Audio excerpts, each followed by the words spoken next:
I feel tired of my girlfriend for her behavior. Is it worth it to keep trying for the relationship? To give some context, I, 24M, started dating my GF, 20F, about 4 months ago. We are both attracted to and love each other, but things weren't really smooth from the beginning, mainly due to us having very different personalities and her smoking habit. I tried to accept smokers in the past, but I couldn't bring myself to it.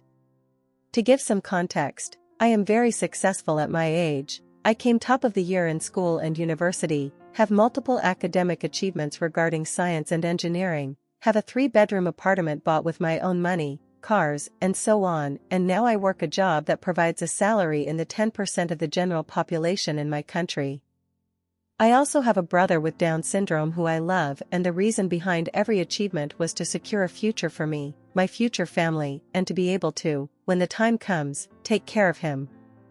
My girlfriend comes from a rich family. She always had money, had good grades overall, but nothing out of the ordinary, and is generally a more laid-back person. She is the type to never ask you anything, doesn't talk much, and is more happy with casual subjects, gossip, etc. Also, she doesn't express her feelings, is really hard to get an understanding of what she wants/thinks, and even day-to-day conversations are really difficult.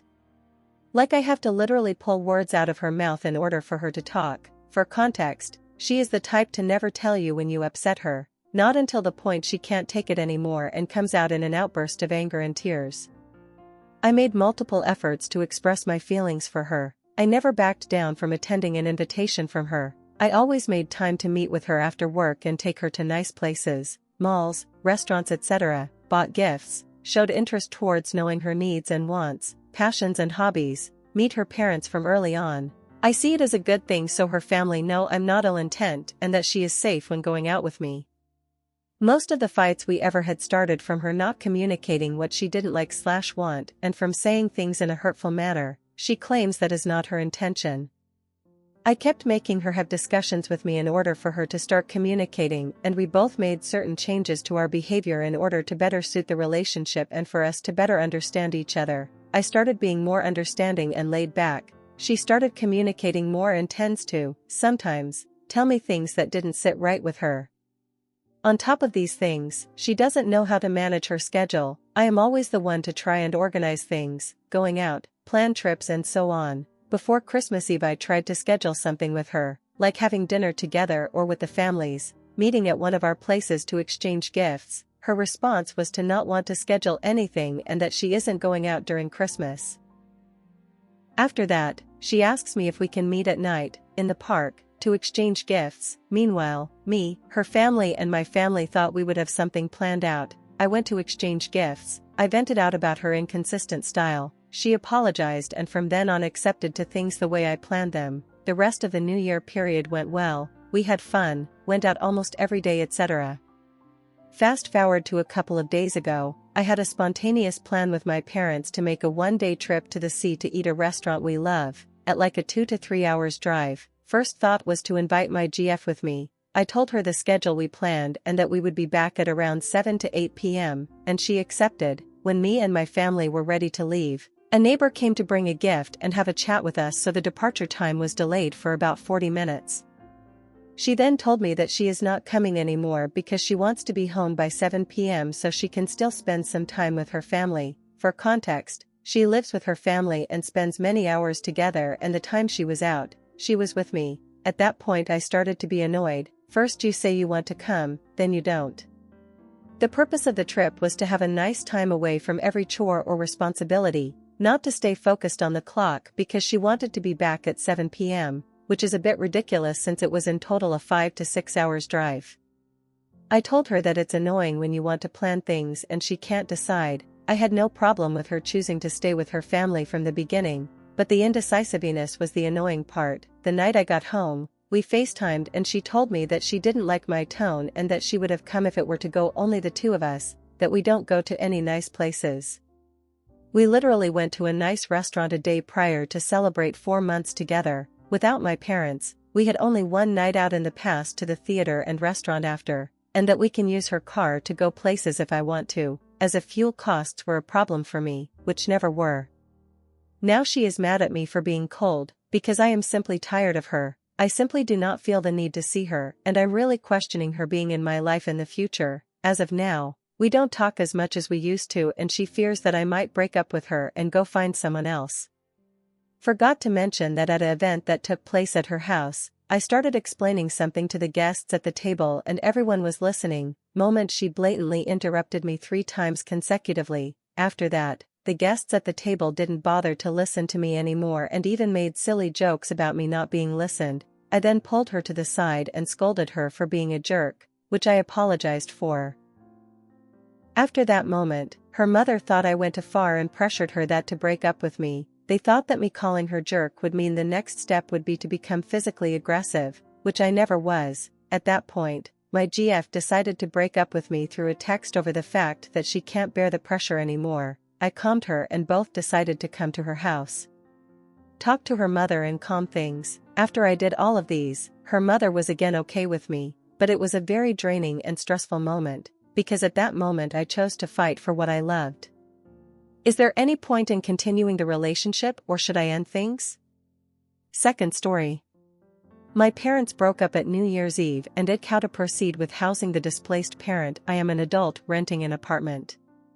My mom kicked my dad out after a disastrous fight. She filed for divorce the next day. He has been sleeping on my couch since last week. My lease has a policy that if someone who is not on the lease sleeps in my apartment for 14 days in a period of 30 days, then as a consequence, my lease is broken, and I would get evicted if that happens. We're into night 6 of my dad crashing here. He doesn't have disposable income to get a hotel, and locally there is a housing crisis, so renting a 1-bedroom apartment costs more than what his mortgage did before he paid it off. He just put an $1,800 root canal on his credit card, so I don't think he has first month's rent and a security deposit readily available. The cheapest hotel nearby is $120 per night. My mom won't let my dad back to live in the house he owns with her, and she ended up lying and getting a restraining order to keep him away despite how she escalated their verbal conflict. From what I understand, he is the only one of the pair with physical injuries sustained from the encounter, but it does take 2 to tango. This post is not about the he said/she said drama. It is more focused on the aftermath of my dad unexpectedly living with me. Someone sent my landlord an anonymous note that I had a man not on my lease staying at my apartment. The note said the man was creepy. I'm paranoid that my vindictive mom did this to make my poor dad's life hell. But my landlord called me to address the note. Already. I lied on the spot denying it, but there are cameras in the hallways and the truth will come out if they are reviewed. Not sure if my mom dropped that note or if one of my weird neighbors truly pays that much attention to my life. BC, it has only been 6 nights of this. How would you delicately phrase the issue? About 10 years ago, I unexpectedly moved in with him and my mom when I broke up with an abusive partner. I spent 4 years sleeping in my dad's office on a futon while I went to college and started a new career so I could financially support myself better. I moved out after earning the degree, and I am so grateful for his instant support back then when I went through a major life transition. I recall calling him when I left my ex years ago, and he instantly was there for me with zero hesitation. TLDR, I'd how to ask my father, who came to me for shelter while the dust settles from his pending divorce, that he should start looking for housing elsewhere ASAP. I'm scared that whoever dropped the note telling my landlord that he is living with me will do it again if he's still living with me next week. I also don't want my dad, who is hurting emotionally, to feel unwelcome. But I already got a formal warning that no non-tenants are allowed to reside in the apartment by my landlord. OOP's comments. My parents have a hearing to determine if the temporary restraining order will be extended beyond this short-term basis to last for 1 year or if it will expire next Monday. If there is no legal ban keeping my dad away from the residence, and they both feel comfortable around each other to a limited degree, my battered dad wants to go home. He does not want to live on my couch indefinitely, but they legally can't talk to each other right now, so how things will shake out. He would choose to go live with her in a roommate dynamic where things do not escalate to yelling or violence. If he had a choice, he would choose to sleep in the office or basement while they divorce, figure out how to divide their assets, bills, taxes, and determine future living circumstances at a non-jarring pace like this past week. He can't make that choice while this temporary order is active, and they can't talk while it is active, so the family is stuck in this horrible limbo pattern. I never thought my parents divorcing while I am an adult would be so traumatizing, but this ordeal is too much. reaching out to the Reddit hivemind for feedback and brainstorming is my bottom-of-the-barrel last resort to problem solve, but this is not nor has their marriage ever been my problem to solve. Comments: Hi Dad, we need to discuss your living situation. Someone has reported you're being here to the landlord and I'm on the verge of being evicted. Have you looked into alternate housing? I can't afford to have myself and child uprooted with no place to go. I'm sorry, but you need to arrange other accommodation elsewhere. I'll help you look, but I recommend getting guidance from divorce lawyer regarding living back in the house as you own it and have been falsely identified as dangerous towards Mom.